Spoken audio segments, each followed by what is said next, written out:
Hey everybody, wanted to share another quick video, and this one is on the process by which social groups and communities read authoritative texts, and particularly old ones, so the U.S. Constitution, the Bible.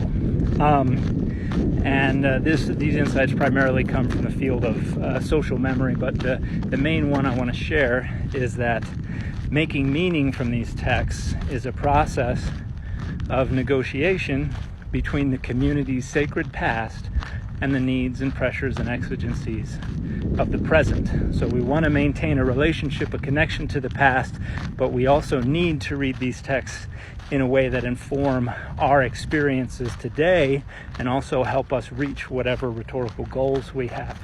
So no text has inherent meaning. Meaning is not static. It is constantly a process of negotiation between the past and what we need today. Everybody, I want to take a couple minutes to talk about a very famous psalm, and that's Psalm 82. I've already talked about it once in the context of John 10, but I want to talk about it in its own much earlier context. Most people know that the psalm seems to talk about Yahweh standing up and judging amidst the gods, and there are some folks who want to interpret Elohim as referring to human judges or rulers, but there's really nothing to that argument. That is begging the question in every single case. And in the scholarship, the main debates are how early is this psalm?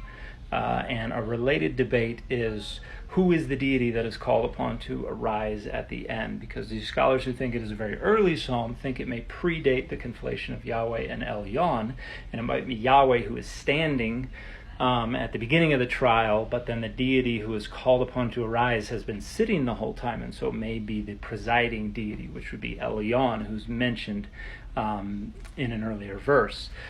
And the most scholars, though, have focused entirely on the divine council type scene as kind of the interpretive framework for understanding this psalm. And this has kind of obscured our view of the psalm for a long time because there's actually another genre that is being incorporated into the divine council type scene, the reeve or the lawsuit.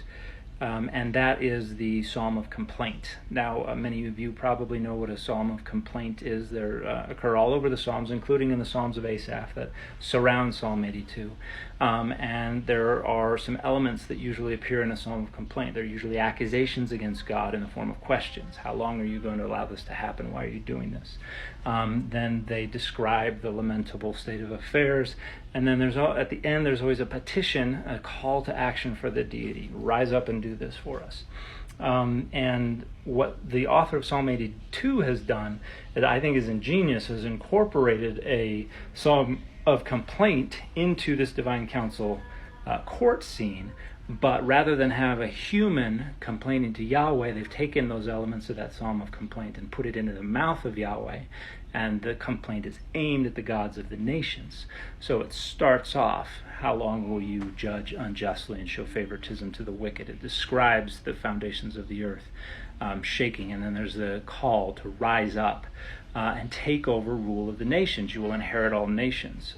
The deities of the divine council have just been consigned to mortality in the previous verse.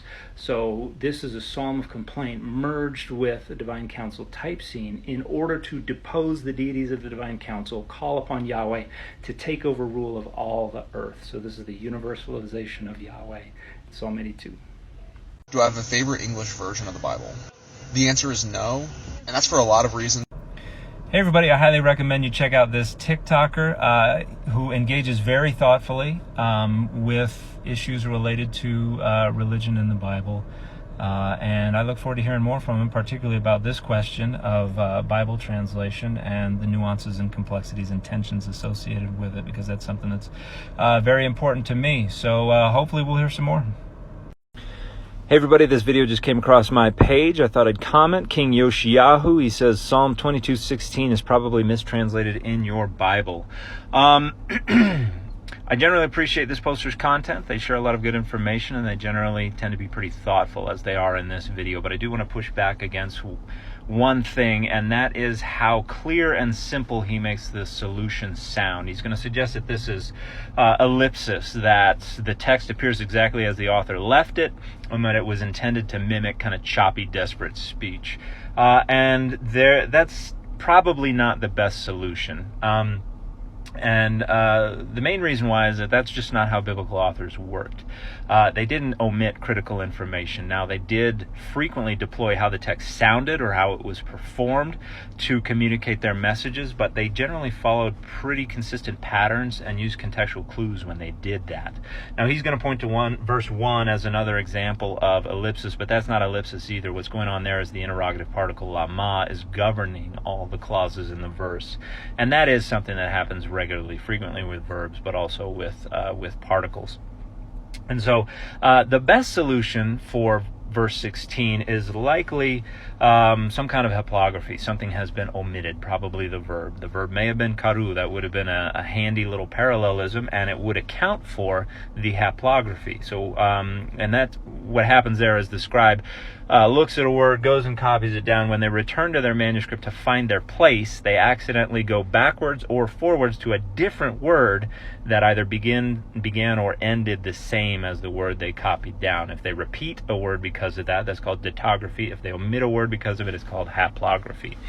I'm going to suggest that that's what's going on here, and that's why most translations provide some kind of verb, whether they convert that word like a line to a verb or insert a verb, as they do, for instance, in the Jewish Publication Society translation of the Tanakh. Now, is the Christian preference for the piercing my hands and my feet reading a product of ideological biases? Absolutely.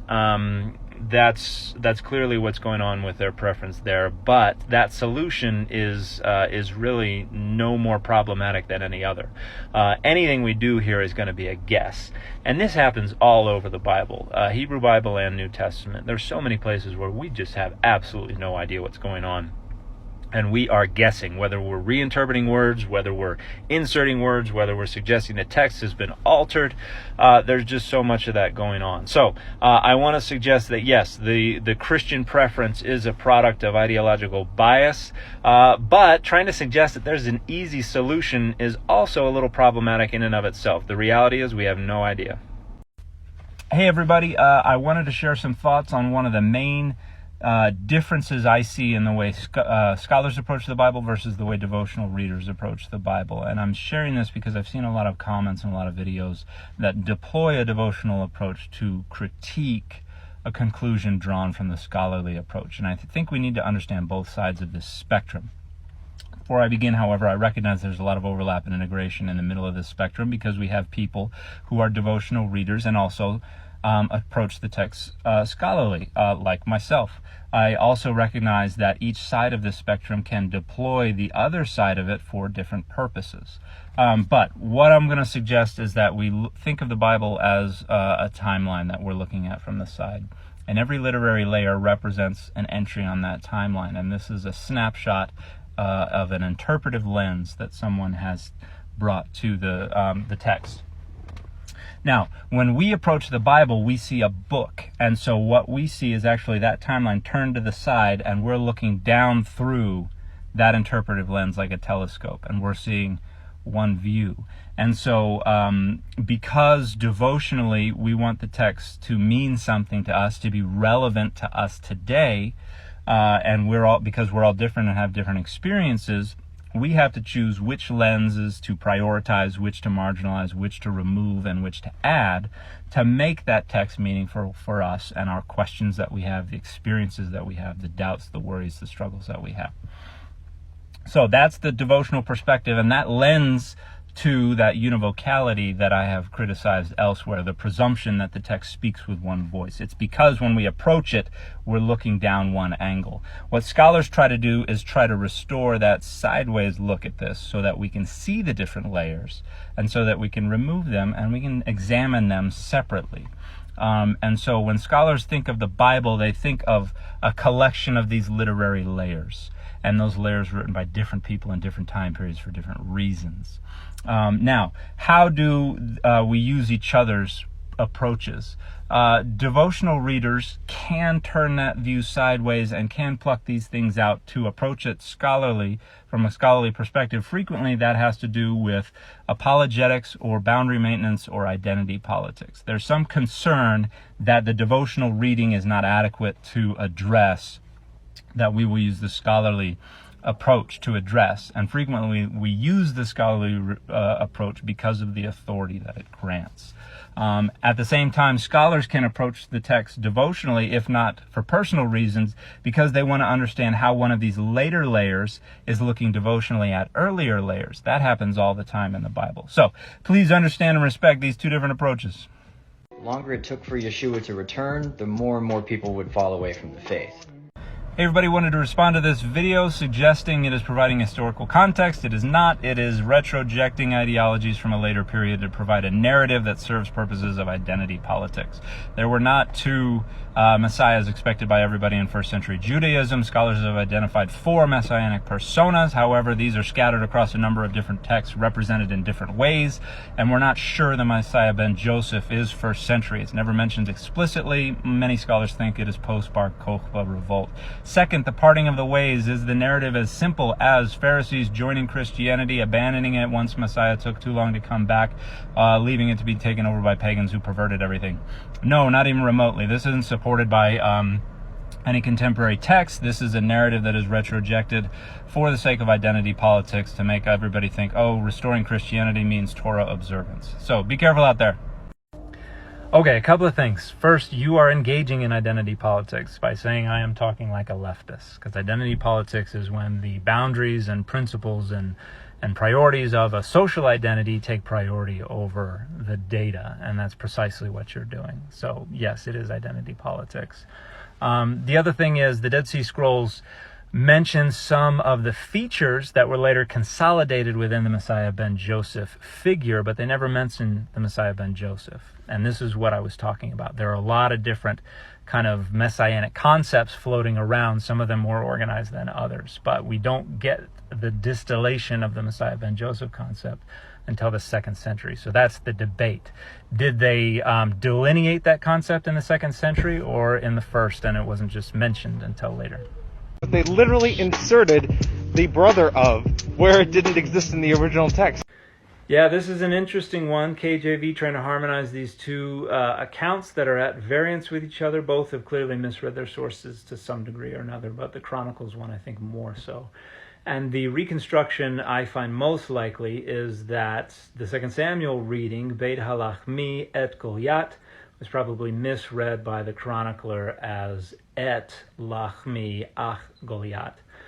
So Beit is misread as the direct object marker. Halachmi is just lachmi, which would be the personal name, which would be weird for a Philistine to have because 1, it's Semitic, and 2, it means my bread. And then the direct object marker has already been moved, so we got to reread et as ach, which becomes brother of Goliath. So I think there was probably a tradition about this dude named Elchanan who killed Goliath that was then appropriated by whoever was responsible for the David tradition. Jesus Christ was never real, and he was made up by King James. Hey everybody, a lot of flat-out falsehoods in this video. King James became king in 1567, well after the Bible had already been translated into English a number of times. The Romans did not document every last crucifixion. We do not have documentation of the crucifixion of Peter. The Horus connections are pure fabrication. There's no Egyptian text anywhere that supports those. The only thing in here that is not completely made up is Jesus mythicism, which is still not great scholarship. No, there's no proof that Jesus existed, but proof is a pretty high standard in historical scholarship that we rarely meet. We deal more regularly with likelihood, with the preponderance of evidence. And overwhelmingly, most scholars agree the preponderance of evidence suggests that Jesus did exist. The rejection of that is really identity politics more than anything else. Hey everybody, I like this poster's content. They have done a lot of research and are well informed on what's going on in the Bible. I did, and this post is trying to offer some help for those with religious-based trauma, and I don't want to interfere with that at all, but I do want to comment on this statement that ancient Judaism did not believe in the separation of the body and the soul. This is a pretty widespread concept that I think is based on kind of pushing back against the retrojection of Cartesian dualism into the ancient world, but I think it goes a bit too far. And there are a number of data that suggest not only that ancient Judaism and early Israel believed in a separable locus of animation, of identity, whether you want to call it spirit, soul, whatever. The ruach and the nefesh in Hebrew are the words that are used to refer to this. That this was separable from the body and also lived on in different ways after death. I'll point to a couple of good pieces of scholarship and then talk a little bit more about it. One is this book is somewhat recent. Carrie Sonia, Caring for the Dead in Ancient Israel.